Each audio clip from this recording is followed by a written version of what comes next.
through this within 1 hour.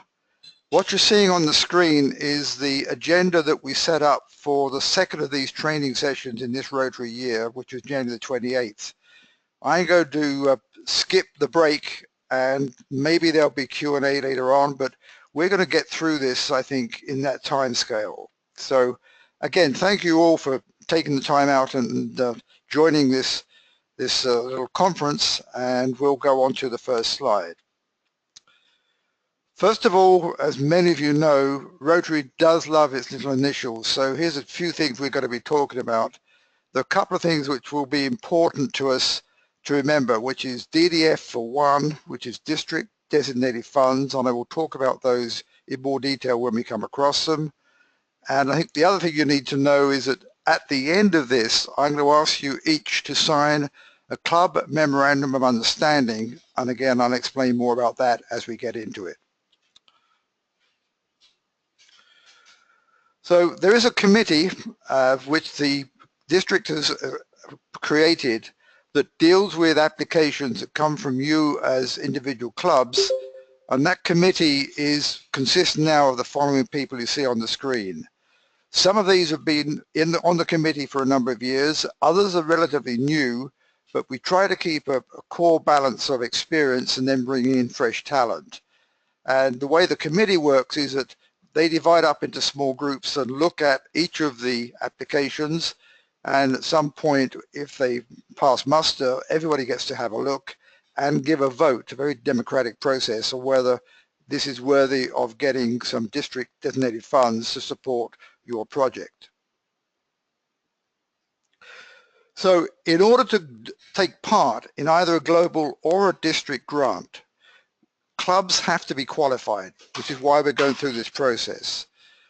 What we have been required to do by Rotary Foundation is that we have to certify that we have trained our clubs. So in turn, we do this training and ask you to recognize and acknowledge that training through a memorandum of understanding. As this training affects next year's Rotary events and next year's Rotary projects, we ask that the president-elect of each club and one other club member attend and get qualified under this grants training, and that you both sign the memorandum of understanding. The other qualification for you to take part in 2017-18 grants is that you've got to be current on any prior grant reporting that requirements are needed for any grants you've been undertaking this current year. So there are two types of grants. Actually, there's a sort of subset of the second, but the two main types are district grants and global grants, and we'll talk about both in some detail. New this year is a global scholarship grant, which has replaced the old ambassadorial scholarship that most of us will remember if we've been in Rotary for a few years. So we'll talk about both district and global grants in some detail. So let's take a look at this particular screen, which looks at both district and global grants and looks at where they have some commonalities and why and where they are different. So taking the left-hand column, the district grants, they can be international. Indeed, within our district, we've had some district grants which are international, but they must have a host Rotary club, which in your case is going to be you if you're doing one of these grants. The money has to be spent within the Rotary year. And that's important because it's why we drive this training so early. It's why we require requests for district grants to be in our hands before your Rotary year even starts, because we want to maximize the time in which you as a club have to spend and use that money into your local district. There's no foundation matching. See that third bullet down? What we have is DDF matching, and we'll talk about that in a moment, how that works. So the next bullet in blue, we will match up to $2,000 per participating club within our district per project. Now, think of that for a moment. Sometimes clubs get together and do fairly large district grants, and they may be a good deal more than $4,000 total. But provided each club is only going to get $2,000 for their participation in that project, this works out. This policy was set a few years back where we went into the current system, and it was intended to try to involve as many of our clubs as possible getting to do a district grant either on their own or in participation with another district club. Look at the next one. Now we get into this date process. We need to have your applications in really in the next week and a half, because May the 1st officially is the timeline. Now, why do we ask for it so early? Because we have to make an application for a block grant from the Rotary Foundation. And to justify that block grant, we have to give them a list of district grants that are going to comprise the total of that block grant. We want to do that as early as possible so that we can make sure we get the money back as early as possible so that you can spend it in your Rotary year. The next bullet talks about the fact that it's got to be completed within the next Rotary year. And indeed, we put a time scale of halfway through May to be completed so that you have time to complete the final report and get that into the hands of our district grant committee by the end of May. That allows us to be able to make a report back to Foundation and say all of our grant activity has been completed, and there may be times when money that you asked for wasn't fully spent. And if that happens, you're going to have to return the DDF part so that we in turn can return the DDF back to Rotary Foundation.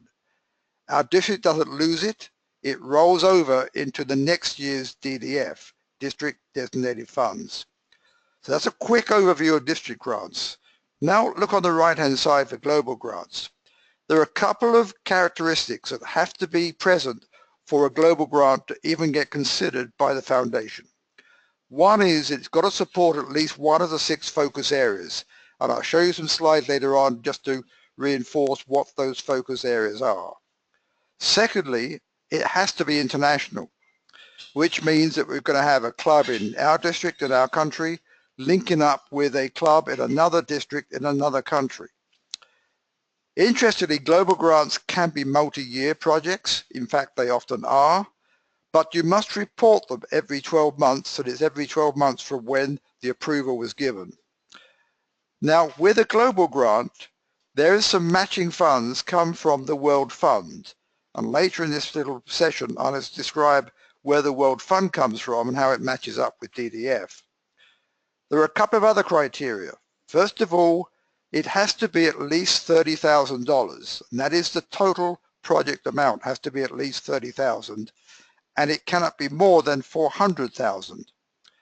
Now we're going to look at how the match comes in, but what it means in real terms is if we're doing a global grant from our district, it's got to be in the region of $15,000 so that when the match comes in, we're reaching that 30,000 figure. I'll talk a lot more about that later on. Although we ask for global grants to be in fairly early in the process in the year, we recognize that there's a lot of flexibility allowed within the application. And I'm not kidding anybody, it's a more complicated process than a district grant. So if a club is thinking about a global grant, and I'll go into more detail, but basically don't think it's going to happen in a week. It's going to take weeks, possibly months, to iron out all little details before it gets approved. There's one other item that's not on this particular sheet, but we will deal with it in detail later, and that is there must be a strong element of sustainability for a global grant to be approved. And I'll give you the definitions of that as we go. So here are the areas of focus, which I think by now we're all pretty familiar with. It reads down the top from the bottom: peace and conflict, disease prevention and treatment, the water and sanitation, which our district does a lot of, by the way, maternal and child health, basic education and literacy, and what I think is a sort of grab all, the economic and community development. There's a lot of things you can slide under that and come up sort of shining in roses. But the important thing is, unless it meets at least one of these, it's not going to get looked at seriously or even at all for approval by the Foundation. One of the things that one of the things we're going to be asking you to do very early on is start to consider how is it you're able to measure the effectiveness of a global grant. But of course, that means that you've got to know a starting point, what was the situation before the grant came into place. Can you measure the changes that are taking place? Is it sustainable? In other words, does it have long-term ability to survive? How can we describe it in terms of qualitative and quantitative descriptors? We'll deal with that in a moment too. So here's some ideas of what we've observed as qualities and characteristics of successful global grant projects. First of all, and this is really important, they must meet a real community need. So how do we know that? Well, we've got to talk to the community, we've got to talk to the representatives of that community, we've got to link with the local Rotary community in that other country. And instead of assuming we know what they need, we have to ask them. In other words, we have to do a needs assessment. And unless a needs assessment is clearly obvious and has been done, and the results of it have been taken into consideration when a grant gets put together, again, it won't get taken seriously. So meeting real community needs. I've mentioned that it has to support one at least of the 6 areas of focus. Now we come to some other important bullets. Frequent partner communication. One of the clues that you might gonna have some trouble with a global grant is if you run into communication problems early. If you're not getting feedback when you ask questions, if you're not getting the right answers, full answers to questions, then you've got to put a question mark around, is there effective communication? So keep that word in mind. How effective and how efficient is the communication process? Now we're back to measuring goals. Implementation plan, there has to be one that has some measurable goals and some long-term outcomes. And you can get to the starting point of that through your needs assessment. In other words, when you do the needs assessment, you'll know what the current situation is. Now, there's this word sustainable cropping up, and it's going to crop up a few times in the next 50 minutes or so. Sustainable projects that continue after grant funds have been expended. Now, why is the Foundation getting so hot under the collar about sustainability? It's because several years ago, when they did an independent and external assessment of how all the previous grants used to be done, and I think I'm right in saying that when the humanitarian grant process was in its full stream, there were probably as many as 11 or 12 different grants taking place. What the survey told us was that many of those grants were fairly small, they cost a lot to handle, and they sometimes weren't all that effective. They were sort of feel-good, short-term, and they didn't have any legs to them in terms of the long-term benefits. So when they changed the system, and the system that we're working on now is a change system, they insisted that there must be sustainability built into any global grant. And finally, the bottom one you'll see is a subtle change, because when they changed the system, they gave more money back to the individual districts, but they also put the onus of stewardship of how those funds are used into our hands instead of being handled out of the Foundation. They still want to see the reports, they still can ask questions, but the primary responsibility for stewardship of the funding is ours and our clubs. So let's talk more about sustainability. First of all, it involves assessing what they really need. I think I covered that. It should cover long-term solutions. In other words, what are you building into the project that will enable you and enable the receivers of that project to say, this is successful and it can continue to be successful because we're going to do A, B, C, and D to make it work. It should use appropriate materials and technology for the area in which the project is taking place. It should also try to build essential skills in the community so that when our group of people and skills leave, they won't die. In other words, there's somebody left in that area that knows how to keep running that project.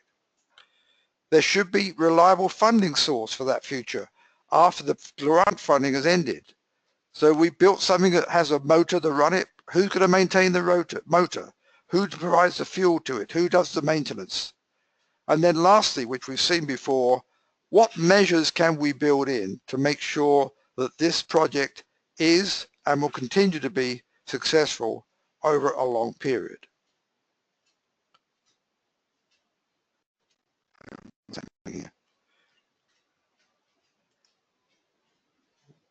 Okay, here's another way of looking at sustainability. Down the left-hand side, you'll see some headings.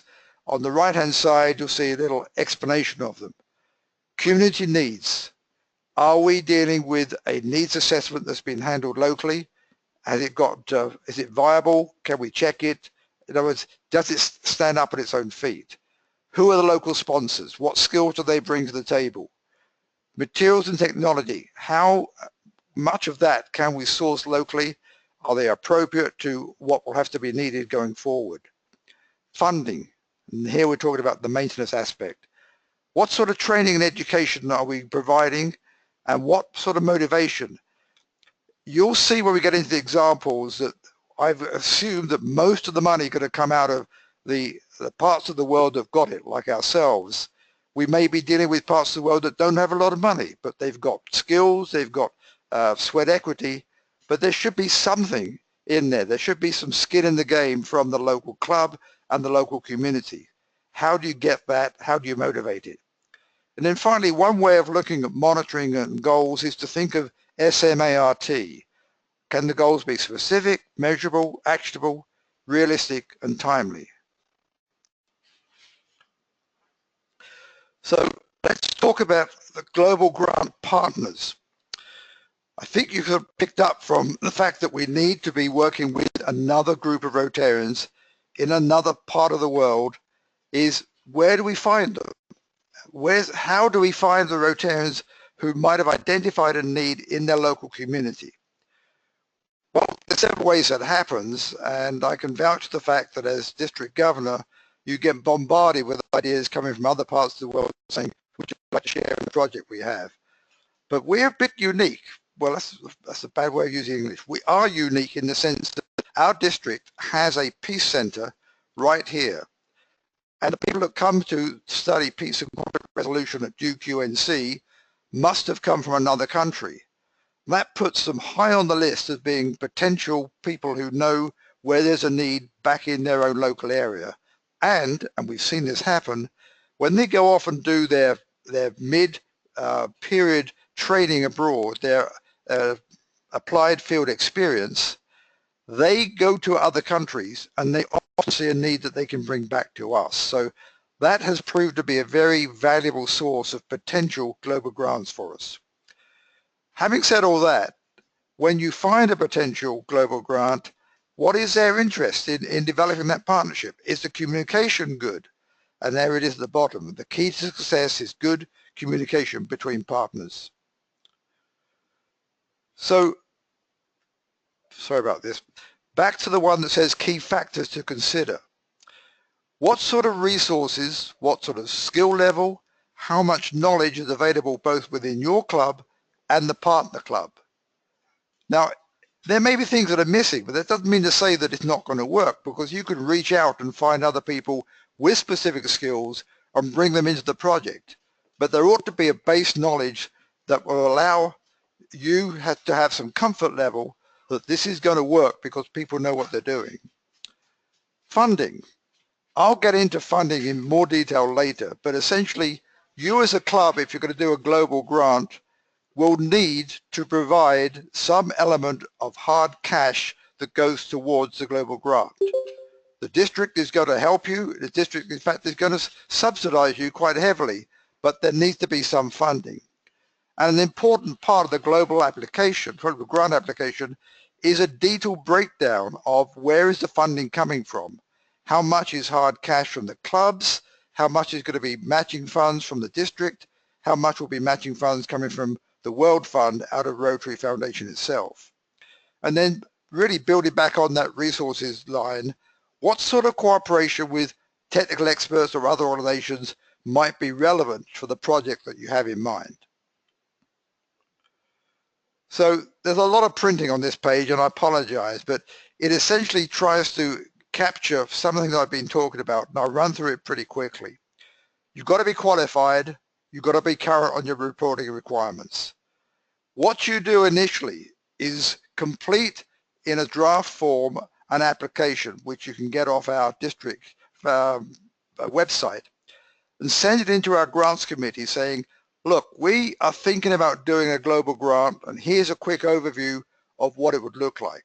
Who's involved, which clubs, the location, what the objectives are, how we're going to cover sustainability, what the budget and funding plan is.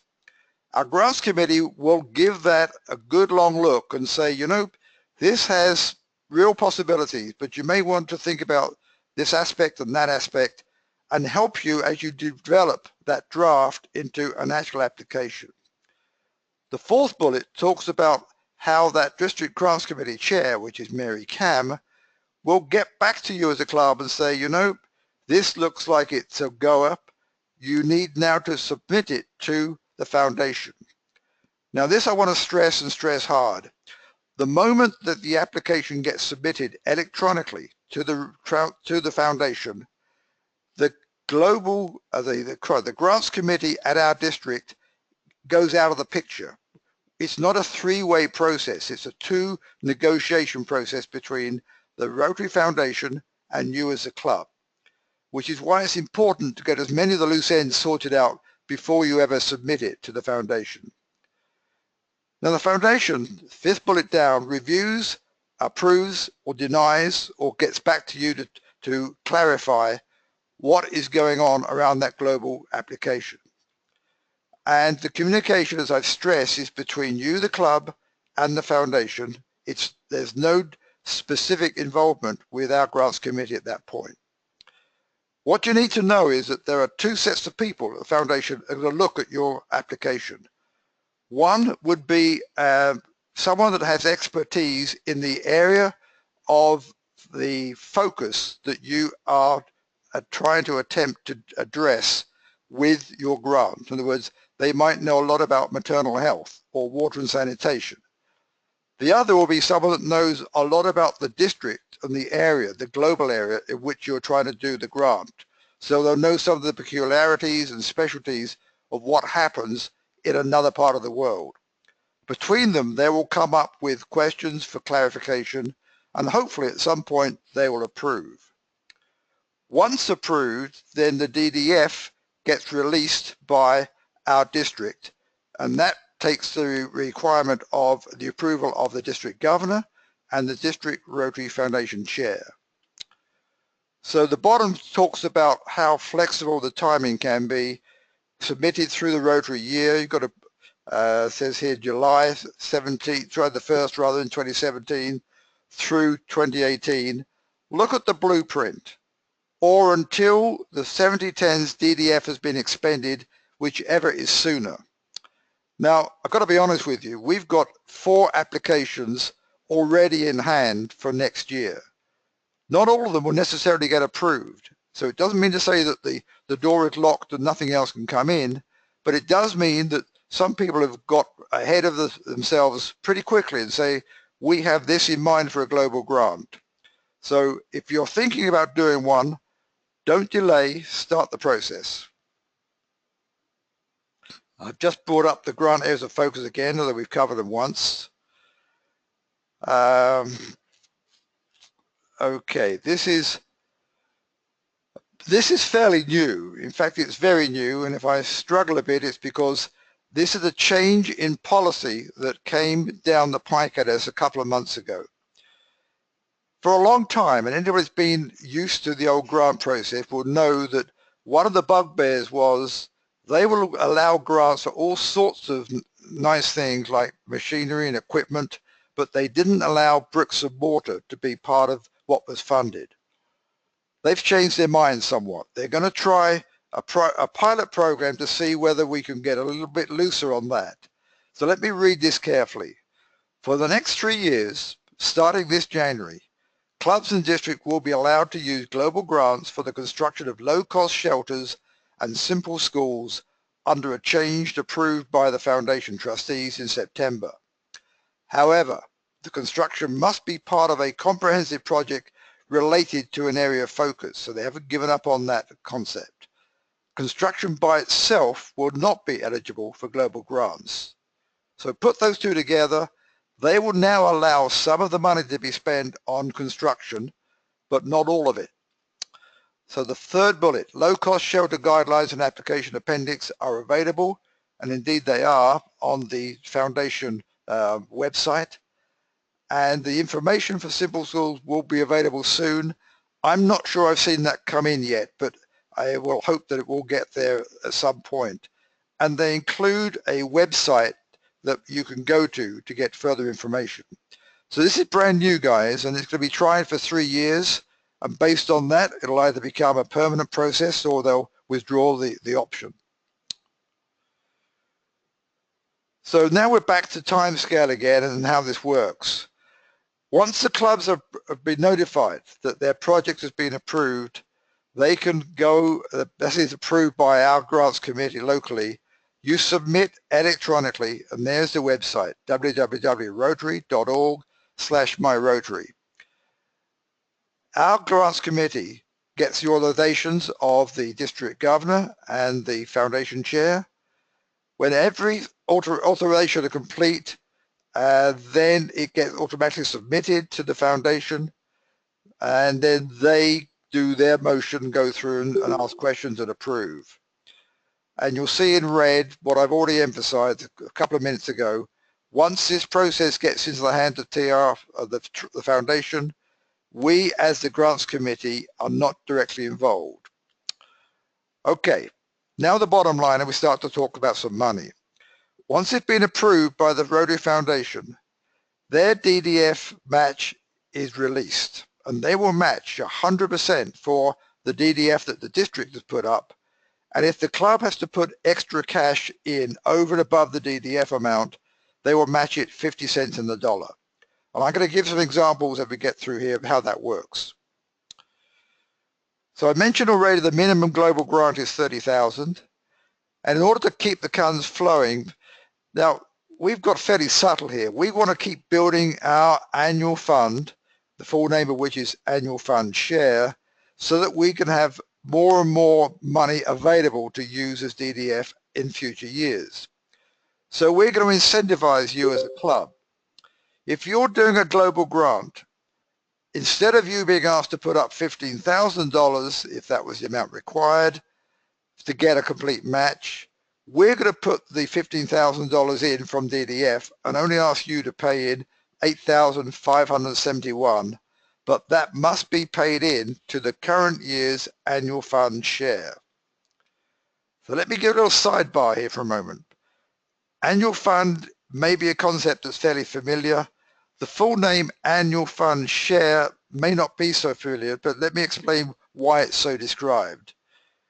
When we as individual Rotarians or as clubs put money into the annual fund, you'll probably remember that it gets coordinated and combined so we know how much has gone in from our whole district. It gets invested for 3 years by the foundation. Only after 3 years does it start to get spent. And the way it gets spent is half of it goes into the global fund. That is the sharing process. It's shared 50-50 between the global fund and given back to us as a district as DDF. So that's where that wording comes in, is why we want to keep building up the annual fund share so we've got more money to spend down the road. So here's the first of 2 examples. And I'm going to take you through this fairly slowly because if you get the hang of this, and basically the rest of it is sort of fairly easy to follow. I'm going to assume that there's a club called ABC Club in our district, and they want to do a global grant which is involving water and sanitation in Uruguay. Now the Uruguay district is district 4970, and there is an actual club called Libertad Rotary Club in Uruguay. The total amount of this is $41,500. So how do we get to that money so that we can understand where our budget falls and what you as a club need to do? First of all, our district 7710 is going to put 15,000 DDF towards this project. That will be matched 1-for-1 by TRF. So if you look at the 4th and 5th columns going from left to right, you'll see 15,000 under DDF, 15,000 under TRF. The ABC Club is to put any money directly into this global grant fund at all. We're putting money into the annual fund instead. We'll see that below in a moment. Over there in Uruguay, their district is going to put 5,000 DDF into it, which again will be matched 1-for-1 by the TRF. So columns 4 and 5, you'll see $5,000, $5,000. Now the Libertad Club is putting in $1,000 directly to this global grant. And the TRF will match it, but only 50 cents in the dollar. So you'll see under the cash, which is the third column, 1,000 is coming in from the Libertad Club, and on the right column, 500 coming in from TRF. Now, when we add those columns, cash, DDF, and TRF, we come to the total project cost of $41,500. Below, you'll see that all we're going to ask ABC Club to do is to pay $8,571 into this year's annual fund, and that will release the 15,000 DDF. So here's a recap. If the grant amount request exceeds 30,000, additional funds provided by the club will go directly to the global grant. If that happens, and I'm going to show you an example of that in a moment, only will it be matched 50 cents in the dollar by the TRF. And here's a sort of nasty little sting in the tail.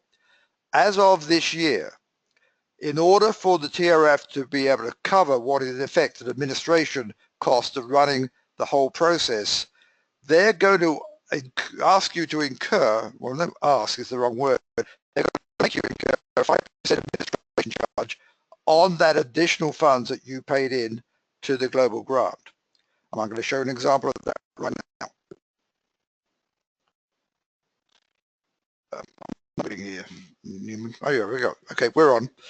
So this is a slightly bigger project, but I've said it's another club in our district called the XYZ Club, again doing global water and sanitation, again in Uruguay, and again with the Libertad.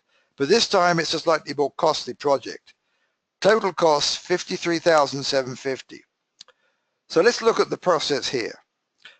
The district, our district 7710, 4 columns over, is going to give 15,000 DDF, and it will be matched 100% from the Rotary Foundation. The XYZ Club is going to have to put in another $1,500. It only gets matched 50 cents in the dollar by the TRF. This time the Uruguay district is putting in 10,000, which is matched 100%, and the Libertad Club is putting in 1,000, which gets matched 50%. When you add those totals up, you'll see we come to the 53,750 total. The difference is in the bottom section. Because you put in some cash, if you were the XYZ Club, of $1,500, you're going to have to pay also another $75, which is 5%, and still put in $8,571 to the annual fund, which means $10,146 will be for this to work. Now, I know that's fairly complicated, but I have Newman's assurance that these slides are going to be put up onto our website once we're finished, so you can always recap from that. Here's a quick recap of that last one I did. The club is going to give $85.71 to the annual fund share. The district will use 15,000 of its available DDF. The Rotary Foundation will match our 15,000 100%. The club's going to give an extra $1,500 straight to the global grant fund itself, and that only gets matched 50%, plus you're going to have to pay 5% an additional admin fee of $65. So the club cash, if you're XYZ Club, $10,146.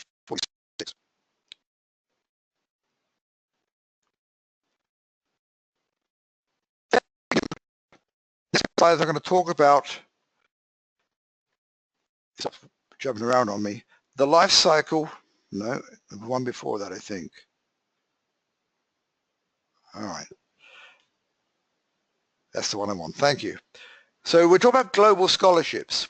I mentioned when I started that we used to have a very successful program, Ambassadorial Scholars. Anybody that went to the Racine's district conference heard from 3 past ambassadorial scholars, which is pretty impressive.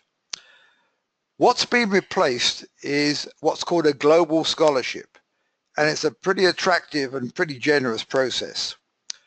If we do an outbound global scholarship from our district, we are going to give 15,000 of our DDF, and it will be matched 100% from the World Fund, and there'll be no funding required from the club that nominates that potential global scholar. Now that's a pretty good deal. We've sent the first one this current year. There's a lady studying in Scotland, and I'm sure when she gets back she's going to be available for the speaking circuit. But I think I've heard there's at least 2 applications in the current process, and there may be more before we've finished. So this is going to be a fairly competitive process, but it will give someone an opportunity to go to another country, study for 1 year, and that will be a very attractive, I think, scholarship. So let's look at the rest of these bullets. They must have a Rotary Club in the other country, and that other Rotary Club must be committed to assist the student. This is not financial assistance, this is the logistical help of getting somebody settled in and being there in case of need. The study must relate to one of Rotary's 6 areas of focus. Now that's pretty key, but it's not that difficult to achieve given the broad areas that we have.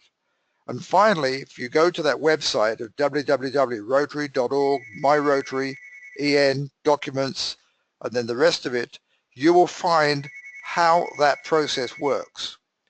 Now I've got a couple of other slides that should go into more detail. There's information on the district website on Rotary7710.org. If you go to Rotary Foundation tab and then go under that, you'll see Global Scholarships, and there's a flyer, there's a manual, and there's an application. The chair of our outgoing committee is Bob Malone, and you'll see his email there, papa, ANMEL, @AOL.com, and his phone number. So we're currently promoting those. I mentioned, I know there's 2 in the process already. You should be able to get applications by now, and I hope they're available on the website. Clubs will recommend to us by mid-May. There'll be interviews and a selection process will take part in early June. And then the Global Scholar would begin their study in the beginning of the next scholastic year, i.e. September, and run through, if necessary, I'm seeing here 2 years. I think the lady that's in Aberdeen is only there for 1, but do you know that for sure? 2 years, okay. Newman's corrected me on that. Now we do have some responsibility for potential inbound global scholars, and we've seen that happening already. The responsibility of a host district is to identify a Rotary Club to serve as the host and a Rotarian to serve as a prime contact. The host duties are, you'll see from here, they're logistic for the most part, providing transportation, picking them up at the airport, helping them set up with a bank account, probably helping them look for an apartment, do some shopping, bring them into and introduce them to potentially a different culture. Basically help them assimilate into Rotary by getting them involved with your club, invite them to meetings, projects you're doing, but look at the capitals at the bottom. There is no club financial responsibility. And it will be interesting, I think, to see how this starts to evolve as we get more into the inbound global scholars. It's a wonderful opportunity to learn more about other parts of the world and help someone from abroad. So now we're going to talk about district grants as opposed to global grants. And we've got about 20 minutes to go, which should work, I think. It is, I think, fully understood, and this is why you're going through the qualification process, that if your club wants to do a district grant next year, you need to be qualified and you have to participate in the grant process by starting off attending and training. So President-elects or one other club member attend the grants training, and having attended it, signs off a memorandum of understanding, which we will look at towards the end of this hour, indicating that they understand their responsibilities.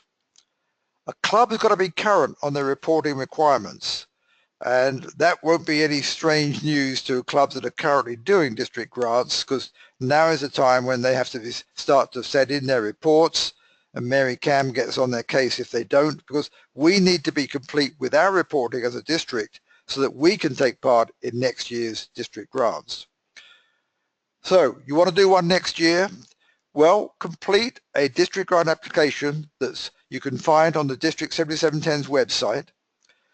You need signatures, and it's got to be mailed in as a PDF to the Grants Committee Chair, which is Mary Cam, and there was a very early slide showing how you can contact her. You can submit as a club more than one district grant application, but you have to say which is your first, your second, your third in terms of priority. Because as a policy, and I did talk about this earlier on, we're going to allow $2,000 per club per project. And if all the first choices have been used up and there's still money left, we'll start to look at the second choices.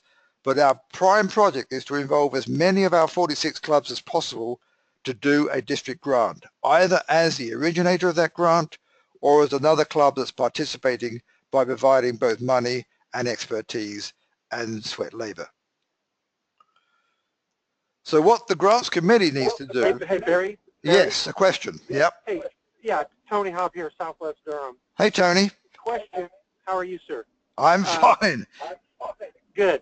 Hey, question, if my grant request 1 and 2 are considered superior to another club's option 1, do they still get theirs before you'll consider my second one? Basically, yes, provided theirs, even though it's of a lower quality than yours, meets the criteria that we set for a district grant. Okay. Okay. Did that cover All right, it? thank you. Appreciate that. Okay, thanks. Yep. So back to the slide, we review the applications when they come in, and they are reviewed by more than one person, and they do get to vote on whether they think they are meeting the criteria. The district has to have a spending plan. This is where that block grant came in that I mentioned earlier on. We have to submit to the foundation a spending plan saying that we are going to use all of the district designated funds that we're allowed to use, which is actually 50% of what they give us can be used for district grants. And we have made that decision and continue to make it that we're going to give as much as we can back into our local clubs to provide projects for our local areas. We have to submit a block grant which essentially says, look, here in overview are 15 or 20 submissions that we've received, and they add up to $95,000 or whatever the figure is. What we do if we don't have enough to come up to our 100% is we build in a contingency, which is normally 20%, which covers us, acknowledging that there'll be other grant applications coming through the system and that we will use our money up. And if you want verification of that, when we spent our money this year, I believe we had 46 cents left. It was a pretty accurate process of making sure every dollar that we could put back into our local communities went out there. So the spending plan has to be done by our grants committee, and it needs to be into the hands of the foundation. As if we can, we do it in June so that we get our money back either late July or very early August. So the foundation reviews our spending plan and hopefully says that's wonderful and agrees to it. And once approved, they send back one check as a block grant to us. Then the district foundation chair, who operates a bank account along with the district governor for countersigning, issues the checks out to the clubs with instructions to how to spend the money. Next one. This is what a successful district grant project looks like. First of all, has it got a clear and concise definition of the project, and is it obvious from reading what its objectives are and how you're going to obtain them? The second bullet's important, guys. we are not interested in just giving a check to somebody else to do some work. Rotarians must have a hands-on activity which is part of this grant, or it's not going to get considered seriously. There should be a project committee at the club level, and there should be 3 members in it. And if this becomes an international project, and let me do a little sidebar here, why would you do an international project using district grant monies? Well, primarily because it didn't meet a 30,000 global grant criteria, but there's still a need, and that need's been identified and can be satisfied using a district grant. So we do have examples of monies being used for that. So if there is an international club, they also have to have a 3-member committee. The next bullet down, each Rotary Club providing funds must have their president sign off on this application. And then there's a final report that's needed, and that's going to include very specific information about what was actually done, what dates, who attended, what expenditures, supported by invoices, checks, receipts, etc. That report gets looked at by the grants committee, and it gets, or could get, independently audited by a group of past district governors who just make sure we're doing everything correctly. So this group of past district governors comes to Mary Cam early part of next year and says, we'd like to look at 3 or 4 or 5 of your district grants and a couple of your global grants, and we're going to select which ones we look at. Give us the paperwork, and we're going to audit what's been going on, which is a pretty helpful process. So here's the timeline in some detail about district grants. So part of this we've already passed, but I guess we need to concentrate on the second one down. We would like to have, please, any applications in by May the 1st. And I was with Mary Cam last week, and we've already got enough applications, either in embryo or complete, to begin to build up our spending plan to send to the foundation. That doesn't mean to say clubs can't submit more, because not all of these will get final selection, and some clubs have put in more than one already. So back to Tony's question, there's room for an individual club or clubs to still submit a district grant application. So we're going to send off our spending plan early part of June. Hopefully we're going to be in a position to acknowledge back to clubs that your particular project is in the spending plan and has been agreed. And by the middle to end of July, we should be sending out our checks. In fact, the last 3 years, I can tell you that every check was out before the end of the first week of August. That gives you until the next May to spend that money and to report how it is spent. And those are the final dates you see on this slide. So let's talk a little about the Memorandum of Understanding. What's going to happen here is we're going to get, Newman's going to bring up the actual front sheet of it. This is available off our website. I could also send it out tomorrow morning to all of you. But essentially, it's a 2-page document. And I'm going to flip down and look at the 6 or 7 items that are actually in this. It covers the terms of qualification, the leadership responsibilities for qualification.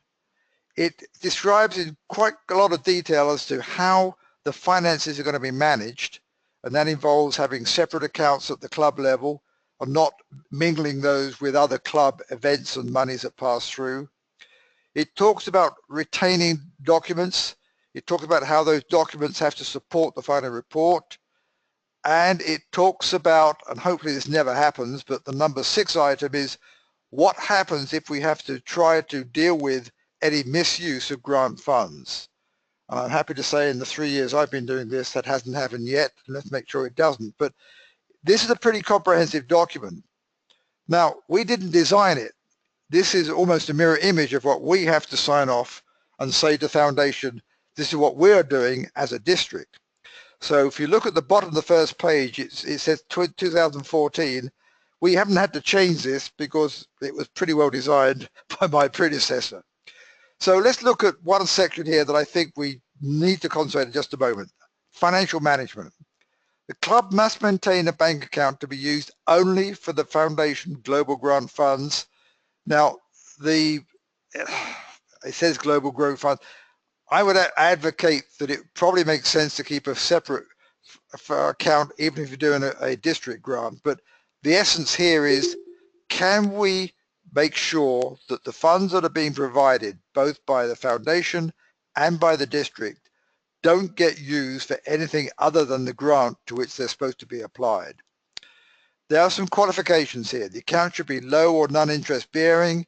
Any interest earned must be documented, blah, blah, blah.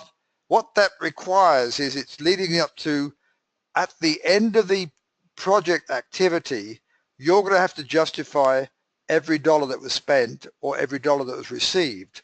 And if there's been some interest earned on it, then that goes into the pot and may indeed be part of the money we required to be returned. So grant funds may not be deposited in investment accounts. See the limitations there: mutual funds, deposits, bonds, stocks. You need two signatories to move this money around, either on checks or withdrawals. So that's going to imply and requires you as a club to build in some checks and balances, but they're fairly nominal and they're understandable, and they're required because we want to be good stewards of this money. Look at item B. Club must create a financial management plan that includes measures to, and here we go, maintain a standard set of accounts so you know where the money's coming from, where it went to, and they've got to be applicable to what is normal in our own laws here. It says here, maintain receipts for all expenditures equal to or over $75 or more. Okay. Disperse the grant funds as appropriate. Maintain separate statements of income and expenses. Maintain a general ledger. Guys, I hope that at the club level you're going to involve someone that knows what they're doing around accounting, because this is pretty standard stuff for trying to understand how money is received and how it is spent. Look at number 5 just for a moment. I can't remember this actually happening, but it's important if it's going to be applicable. Establish an inventory system for the control of equipment and other assets purchased with grant funds and maintain records for items. This is only really going to apply for global grants, and it will be built into what is happening when you do a major project in another country. Monthly reconciliations, yeah, that makes sense. Maintain a plan for transferring the custody of the bank accounts in the event of a change of leadership. Again, that makes sense. And make sure that where you are moving money around and spending it, you're doing it within the local laws. So I'm not going to read this line by line. I think that you'll get the documentation. If there are questions, I'd be happy to deal with them. But essentially, why are we asking for this? It is because we need to have a clear understanding of your role as stewards of money, some of which has not been generated by yourselves and which has to be accounted to and for the Rotary Foundation. So what you'll be signing off on the end is an authorization of an agreement with 2 signatures. Now, in some cases, I've got 1 signature for some of the clubs, so don't worry about that. I'll do all the matching up when you send these back to me. And if there's still some missing, believe me, I'll be coming out to your clubs and talking to you and finding out how we can get you all qualified. Now, Newman's got a list of people who've been on the line with me, which is wonderful. I appreciate that. So I'm going to have a good indication of who it is and I can expect to get these MOUs back from. Confirm the names. Sorry, what's the other one? Confirm the names. Oh, okay. The people I've got: Bill King, Charles Wallace, Gail from Angier, Jennifer, Kathy Burns, Matthew, and I can't even pronounce your second name, but Babayan, Sherry Gregory, Sharon Galuzzo, Tim Atkins, and Tony Hopp. And again, I want to thank you all for spending this 55 or so minutes with me. I'm particularly glad and grateful to have Newman with me, because as you probably know, Newman's taken over as the foundation chair next year. So this is a nice dry run for you, Newman, to do something similar next year. Are there any questions? We've got 5 minutes or so.